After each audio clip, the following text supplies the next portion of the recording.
ನಮಸ್ಕಾರ. ಇಲ್ಲಿ ಕಾಣ್ತಾ ಇರೋದು ಬೆಂಡೆಕಾಯಿ ಮಸಾಲ ಗೊಜ್ಜು. ತುಂಬ ಟೇಸ್ಟ್ ಇರುತ್ತೆ, ಸರಳವಾಗಿ ಮಾಡುವಂಥದ್ದು. ದೋಸೆ, ರೊಟ್ಟಿ, ಚಪಾತಿ ಹಾಗೆ ಅನ್ನಕ್ಕೆ ಸಹಿತ ಕಲಿಸ್ಕೊಂಡು ಊಟ ಮಾಡ್ಬೋದು. ಬನ್ನಿ ಈಗ ಇದರ ರೆಸಿಪಿ ನೋಡ್ತಾ ಹೋಗೋಣ.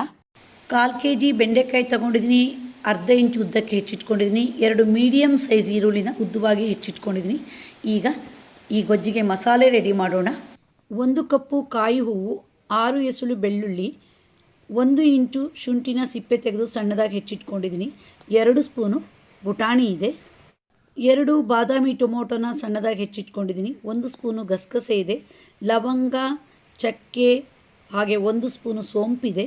ಸ್ವಲ್ಪ ಕೊತ್ತಂಬರಿ ಸೊಪ್ಪನ್ನು ಇಟ್ಕೊಂಡಿದ್ದೀನಿ. ಇವೆಲ್ಲವನ್ನು ರುಬ್ಬೋಣ.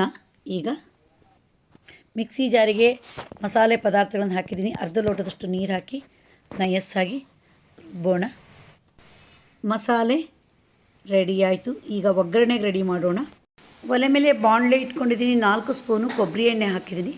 ಈಗ ಹೆಚ್ಚಿರುವ ಈರುಳ್ಳಿಯನ್ನು ಹಾಕೋಣ. ಹಾಗೆ ಪರಿಮಳ ಮತ್ತು ರುಚಿಗೆ ನಾನಿಲ್ಲಿ ಅರ್ಧ ಸ್ಪೂನಷ್ಟು ಅರಿಶಿನ ಸೇರಿಸ್ತೀನಿ. ಅರಿಶಿನ ಹಾಕಿದ ಮೇಲೆ ಈರುಳ್ಳಿನ ಸ್ವಲ್ಪ ಹುರಿಬೇಕು. ಈಗ ಹೆಚ್ಚಿರುವ ಬೆಂಡೆಕಾಯಿ ಹಾಕೋಣ.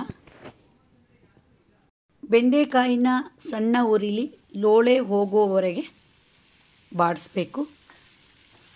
ಬೆಂಡೆಕಾಯಲ್ಲಿ ಸಾಕಷ್ಟು ಲೋಳೆ ಅಂಶ ಇರೋದ್ರಿಂದ ಆರೋಗ್ಯಕ್ಕೆ ತುಂಬ ಒಳ್ಳೆಯದು. ಇದರ ಪ್ರತಿಯೊಂದು ಅಡುಗೆಯನ್ನು ವಿಡಿಯೋ ಮಾಡಿ ನನ್ನ ಯೂಟ್ಯೂಬ್ ಚಾನಲಲ್ಲಿ ಅಪ್ಲೋಡ್ ಮಾಡಿದ್ದೀನಿ, ನೀವು ಗಮನಿಸಿ. ಈಗ ನೋಡಿ, ಲೋಳೆ ಅಂಶ ಹೋಗಿದೆ. ರುಚಿಗಾಗಷ್ಟು ಉಪ್ಪು ಹಾಕೋಣ. ಒಂದ್ಸರಿ ಮಿಕ್ಸ್ ಮಾಡೋಣ. ಈಗ ಅಚ್ಚ ಖಾರದ ಪುಡಿ ನಾನಿಲ್ಲಿ 1 ಸ್ಪೂನ್ ಹಾಕ್ತೀನಿ. ನೀವು ಖಾರ ಬೇಕು ಅಂದರೆ ಸ್ವಲ್ಪ ಜಾಸ್ತಿ ಹಾಕಿ.